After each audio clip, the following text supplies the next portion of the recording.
ఒక రోజున ఏడుస్తూ పాడుకున్నాడు ఆయన. ననుబ్రోవామని చెప్పావే సీతమ్మ తల్లి, ననుబ్రోవామని చెప్పావే, అమ్మా ఇంత కష్టపడుతున్నానమ్మా కాపాడమని చెప్పమ్మా అని.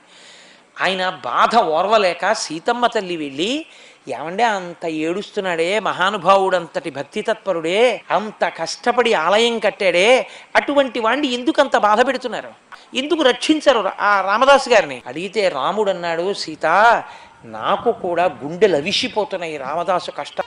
లోకంలో వేదము చెప్పిన శాసనం ఒకటి ఉంది. ఇతను గత జన్మలో ఉండగా ఒక చిలుకని తీసుకెళ్ళి పంజరంలో పెట్టి బాధ పెట్టాడు, బయటికి వెళ్ళడానికి లేకుండా చేశాడు. ఆ చిలుక పంజరంలో పెట్టి బంధించినప్పుడు ఎన్ని బాధలు పడిందో అవి ఈ జన్మలో శరీరంతో ఇతను తీర్చేసుకోవాలి. ఎప్పుడు పూర్తయిపోతుందా వెళ్ళి కనపడదామని నేను కూడా అగ్గగ్గలాడిపోతున్నాను, ఇప్పుడా 12 ఏళ్ళు పూర్తవుతాయా అని.